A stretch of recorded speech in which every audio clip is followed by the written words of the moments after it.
how sore your lips are. It is Supernanny Saturday, and this week we are watching The Sacco Family. So grab your beverage and let's dive in. Our son Eric doesn't really care for school. I'm not taking the test. Don't take it. You don't have to go to high school.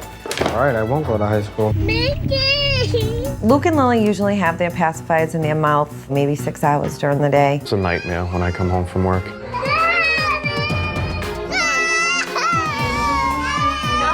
It's laundry, doing dishes. What's Mum doing then? Hello? This intro package is bursting at the seams with topics. We have a 13-year-old who is isolating himself from the family. He doesn't even care about school anymore. Then we have a set of twins that are going to be 4, yet they are still using binkies, you know, pacifiers. Then we have a dad who's working over 70 hours a week, and he comes home from work and he continues doing a big chunk of the housekeeping. And where's Mom, the primary caretaker? She's on the phone. I see your lips. Look how sore your lips are. You're raw. At what point do you not wake up as a parent and see this and go, we need to do something about this?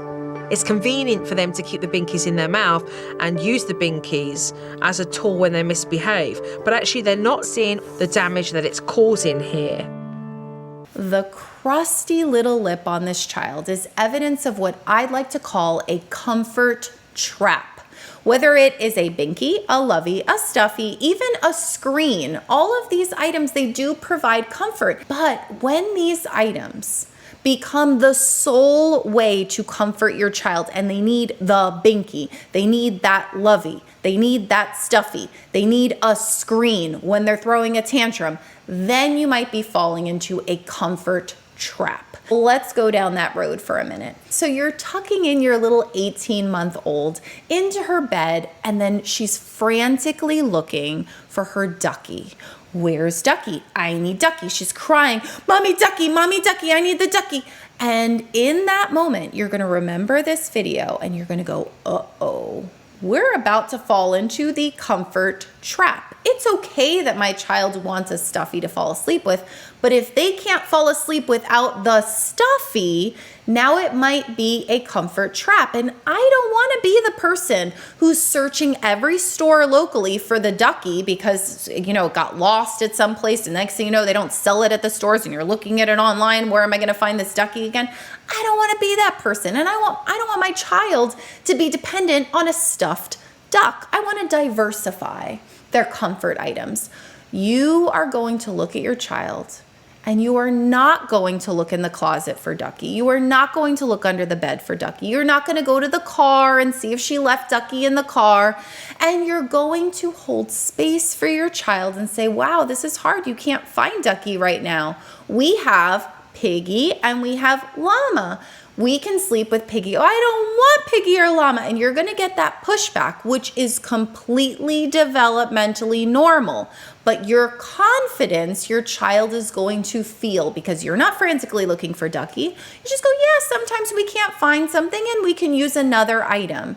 And you can offer those two choices. You can sit there with your child in their pain and comfort them, but you're not going to look for Ducky. You're not going to get Ducky because if you get Ducky, you have now reinforced that this child cannot sleep without this silly stuffed duck. On my way up the stairwell from my conversation, I saw that he had 2 condoms in his room. What about his puberty? Who spoke to him about sex education? Who spoke to him about responsibility in having sex? I completely backed off. I never had to do it before, so.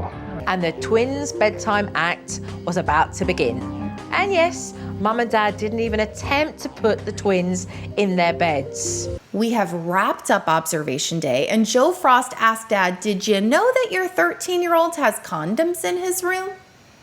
Oh, yeah, but he says it's his friends. Well, have you had any conversations with your son about sexual education? Oh, no. And this is a similar situation to the other one going on, and I'll explain how, where the younger children, they're not sleeping in their beds. One sleeps with Mom and one sleeps with Dad. How are these similar? because in both situations, the parents are being reactive instead of proactive. They're not having those tough conversations with their teenager about STDs, about how to use birth control properly, about what's allowed in their home and what's not. And they're not doing the hard thing with the younger children, which is teaching them how to be independent and sleep in their own beds. You spent time on the phone. You spent time just walking around the house, up and down. I'm making you think about that because this is the first time I've seen you become emotional, because it's the first time you've even had to sit and think about your actions. Mom breaking down during this parent meeting was probably good in the long run because you can't fix what you don't face. What I would like you both to do is to come to the easels and write down what you believe your responsibilities are at present. It was difficult, Eric and I facing each other. We don't communicate. Yes. I think I could add helping with the homework on mine too. I think you should. Yeah. With her taking a lot of the chores and splitting them in half does take a lot off of my shoulder. You already know it. The teacher in me loves a good marker board moment. If you have a new child, a new animal, a new job, you've moved, any of these situations arise, it is time to sit down with your partner and redistribute the responsibilities. And also to sit down with your teenager and your older children to have that conversation of, okay, what is everybody doing? What can we change? Because sometimes we think that we're doing more than our fair share, and you may very well be, but your partner may also be doing way more than what they want to do. So when you have it on paper, you might be able to be more efficient. I've spoken about it on this channel before. Start to finish tasks. One of the biggest frustrations in my own marriage was the fact that I was the one having to tell my husband, hey, we need this, we need that. He would do the grocery shopping at certain stores, but I would have to be the one looking in the pantry, looking in the refrigerator, letting him know. And I finally was like, this isn't working for me. And I asked him, hey, can you be the one that goes through the cabinets and goes through the refrigerator and sees what we need, make the list, and actually go shopping and do start to finish. You unload it. So I don't even have to think about what to buy at Costco. I don't even have to think about what to buy at Publix. I don't do that grocery shopping. I do the Whole Foods and the Trader Joe's orders. So sit down, write it down, have a marker board moment. You're never going to regret it. Not unless you're the person who's not doing as much and then you have to face up to it like this mom. Then you may not like it. But in general, if you're the one watching this video, I bet you're the one that's probably doing the majority of the stuff in the home. This is our own Binky Fairy. We're going to explain to the children that the Binky Fairy came. You want to put it? High five, Lily. You're gonna give us milk. Yeah, we're gonna take the Binky. Okay? The Binky Fairy is. The Binky Fairy needs it. You're a big boy now. Okay? And it's not good for you anymore. I gotta take it. All right? No. The Binky Fairy has arrived, and I actually have mixed feelings about it. What do you think about the Binky Fairy? I think that it can be very fun for children to have this elaborate, fun activity in order to make it easier for them to transition without something. But I also think then you lose the lesson that, hey, things are hard and you can still do it. These two things can exist at once. I'm also not a fan of the whole big boy, big girl thing. I think teaching children that it is very normal to want things that we're used to and we can still do it is a bigger lesson. So I actually have mixed feelings about this one. Let me know what you think about the Binky Fairy. And I thought this is not going to happen. So I grabbed young Eric's condoms. I thought you guys might want to talk about that. These yours? Yeah, I guess. Do you need them? I guess not. I think you're way too young. As awkward as this conversation is going to be for Dad, it's absolutely vital that he have it because he could stop little Eric from making some really bad choices. The awkward conversation has happened now, and I have 2 things to add. Number 1, if you're ever in a conversation about sex with your child and your child does not want to be a part of this conversation, they're quiet, there's long pauses, you can tell that they're not the one really leading the conversation with questions, take the conversation outside, go toss a football, play some mini golf, somewhere private, go for a walk where you can still have the conversation, but it's less awkward because you're engaged in some kind of activity. That's still private. And then secondly, when we're telling our children that they shouldn't do something or that you think that they shouldn't have sex, normalizing that their actual feelings are very normal. The urge in puberty, this is very normal. You're going to be in these intimate moments with your girlfriend. You're going to want to do these things, and there's nothing wrong with these urges. They're very normal. Emphasizing that and saying that even though you feel like doing something doesn't mean you have to do that, I feel like is an important part of the conversation. Guess what she brought you? What's this? Joe's pacifier technique works. That one's Lukey's. That one's yours. What is it? It's your favorite. Dinosaur.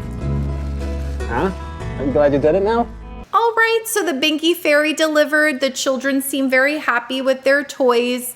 And not everything that we do is going to be a perfect lesson. Sometimes we lean on toys and bribery here and there. Again, just be careful that we're still teaching those skills of emotional regulation in between the toys and the distraction and the redirection. But there's no such thing as perfect, and it's okay. We do these magical things with young children. It doesn't mean that you're going to do it when they're 10, right? So, all right, we're working with it. We probably would have never made these changes without Joe coming. Joe really opened our eyes in the sense of what was going wrong in the house. Joe, you are wicked awesome.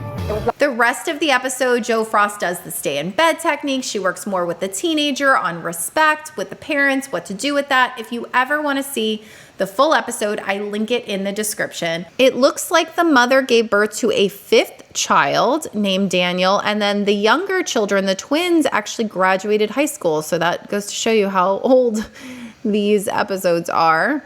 Let's see if we have, okay, this is Ashley. This was the 4th grader at the time. She was 10. She's over 21 because she's the 21 balloons. Then we have Lily, who was one of the twins. There's Lily. Very nice. Maybe like, looks like a homecoming or prom or something or another. Her and her friends. And we have Luke's Instagram, who is the other twin. Let's see where Luke is. Okay, this account is private, so I can't show you much on that. I'll move my face out of the way so you can see. It is a picture of a small child. I don't know, is that child him? Who knows? I don't know. That is all that I see on the wiki for this family. Thanks for watching with me, and I'll see you next week. Bye.